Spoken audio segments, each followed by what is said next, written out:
अब वचन हम जानते हैं, संयोग से कुछ नहीं होता।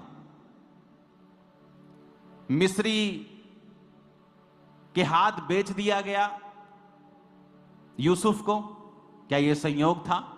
नहीं। गड्ढे में फेंका गया, क्या यह संयोग था? नहीं। क्योंकि अगर वो ना जाता गड्ढे में और ना बिकता मिस्र में, वो वहां का प्रधानमंत्री कभी ना बन पाता। बात क्या है बीच की, मैं आपको सीक्रेट बताता हूं। अब जिस खेत में वो गई वो बोअज का था।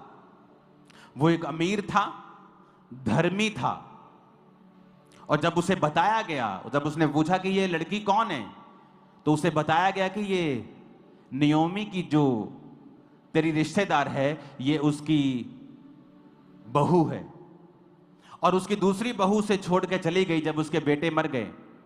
पर ये जो बहू है, इसने यहोवा को चुना हुआ है। क्योंकि ये यहोवा परमेश्वर को जानती थी, इसलिए अपनी सास के पीछे चल रही है। तो बोअज उससे बहुत इंप्रेस था कि ये एक भली औरत है। अब वो संयोग से नहीं गई। जब आप प्रभु के साथ वफादार होते हैं, इसलिए तो मैं कहता हूं, आपकी बुद्धि, आपकी स्किल, आपका वरदान, आपकी पढ़ाई किसी काम की नहीं अगर आपके जीवन में परमेश्वर नहीं है तो। जब वो प्रभु के साथ वफादार है और अपनी सास के साथ रह रही है, उसे पता है मुझे सास को पालना पड़ेगा, अपने को भी पालना पड़ेगा, शादी वो नहीं कर सकती। अब यहां पे वो खुदा के साथ वफादार है, और देखो संयोग लिखा, बाय चांस, अगर आप इसे इब्रानी में पढ़ेंगे, बाय चांस, कि वो उस खेत में गई जो बोअज का था। और क्या हुआ, उसने आकर अपनी सास को बताया बोअज के बारे में। सास ने कहा ये तो हमारा रिश्तेदार है।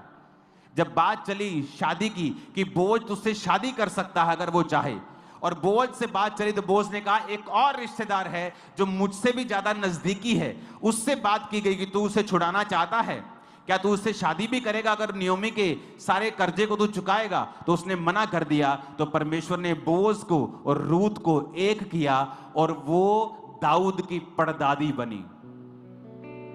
अब सुनो ध्यान से, जब वो परमेश्वर के साथ वफादार थी तो बाय चांस उस खेत में गई जो बोअज का था।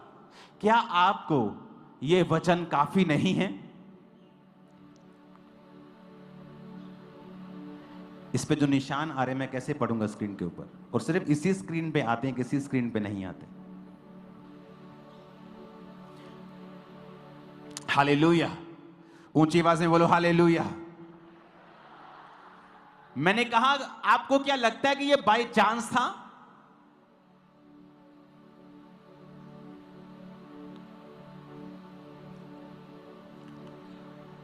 मैंने कहा क्या आपको लगता है कि यह बाय चांस था? जब आप प्रभु के साथ फेथफुल होते हैं, आप उसी रास्ते को चुनोगे जिस रास्ते को परमेश्वर ने आपके लिए चुना होगा। आपके ना जानते हुए भी आप उसी जगह पे जाओगे जो आपकी आशीष के लिए चुनी होगी। ये आपकी पढ़ाई नहीं कर सकती, जबकि मैं खुद एक पढ़ा लिखा इंजीनियर हूं।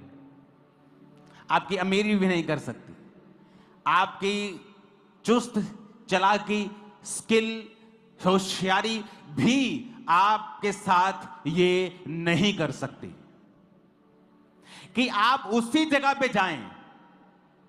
संयोग, इत्तेफाक नाम का कोई शब्द नहीं है। जो कुछ होता है परमेश्वर की मर्जी से होता है। ऐसे कैसे हो सकता है? वो कौन सा छोटा सा एरिया था, मोहल्ले की बात हो रही, पूरे शहर की, पूरे देश की, स्टेट की बात हो रही। अगर आप इसके 1 किलोमीटर में चले जाएं चर्च के, तो कम से कम 200 लोगों की जगहें होंगी, 300 लोगों की जगहें होंगी।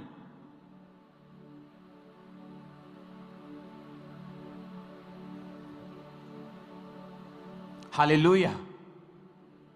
तो ऐसे कैसे हो सकता है कि आप उसी जगह पे जाएं जहां पर परमेश्वर ने आपके लिए एक महान योजना रखी है? इसलिए मैं कहता हूं, आप परमेश्वर के संग फिर से पढ़ेंगे उस वचन को, 2 आयत को, 3 आयत को फिर से पढ़ेंगे।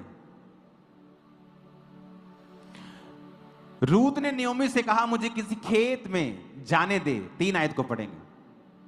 इसलिए वे जाकर एक खेत में लवने वालों के पीछे बीनने लगी। जिस खेत में वो संयोग से गई थी वो एलीमेलेक के कुटुंबी बोज का था, उसी के रिश्तेदार का था।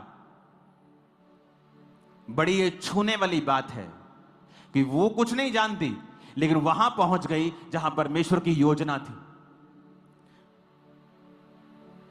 उसने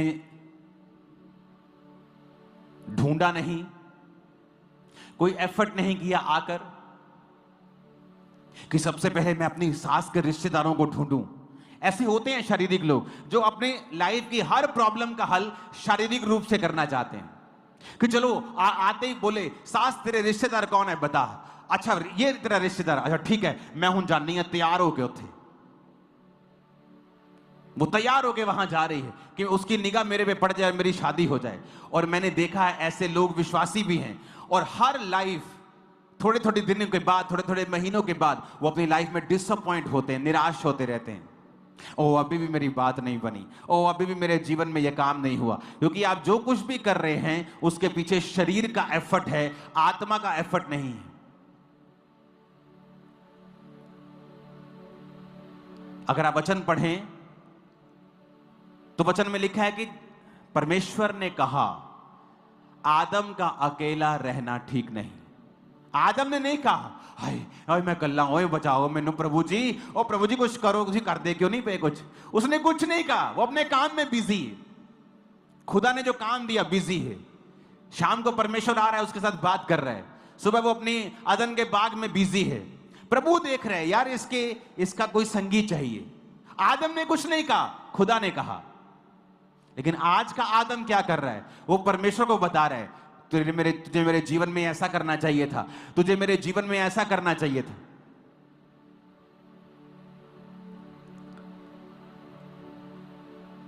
हालेलुया। आपको क्या लगता है कि आपको आपकी ज्यादा चिंता है कि परमेश्वर को चिंता है? इमेजिन करो आपका 3 साल का बेटा, आपकी 3 साल की 4 साल की बेटी आपके पास आके चिंता करने लगे कि आप ये बिजली का बिल कहां से चुकाएंगे, आप अगले महीने खाना कहां से लेके आएंगे। तो उसका बाप सोचेगा तू मूर्ख है क्या, तू अपना खेल, तो अपना काम कर, पढ़ चल, एंजॉय कर, मैं जानता हूं कैसे क्या करना है। उसी तरह से परमेश्वर है, जब हम अपने मसलों का हल शरीर से करना चाहते हैं। इमेजिन करो जब रूत वहां गई और सबसे पहले ढूंढती, अच्छा रिश्तेदार बता, सास तू मम्मी अपने रिश्तेदार बता कौन है जो मुझसे शादी कर सकता है। बेटा ये रिश्तेदार है, ये बोझ भी है, अच्छा ठीक है। मैं तैयार होके जाती हूँ, फुल तैयार होके जा रही, फुल परफ्यूम शर्फ्यूम कपड़े शपड़े डाल के फुल तैयार होकर ही करके आगे आगे जा रही उसकी। यदि निगाह मेरे पे पै जाए तो मेरा ब्याह हो जाए। कभी भी बोझ की शादी उससे नहीं होती। अगर आप शरीर में उत्साहित हैं, ओ मेरी शादी, ओ मैंने देखे ऐसे लोग मसीह जीवन में क्रिश्चियन होते हुए भी उनको इतना ज्यादा है, हाय हाय मेरा ब्याह, हाय मेरा वीजा। और जितना वो हाय हाय करते हैं उतना वो लेट होता है, और अगर हो जाए उतना ही अनफ्रूटफुल होता है। कितने मेरी बात को समझ रहे हैं?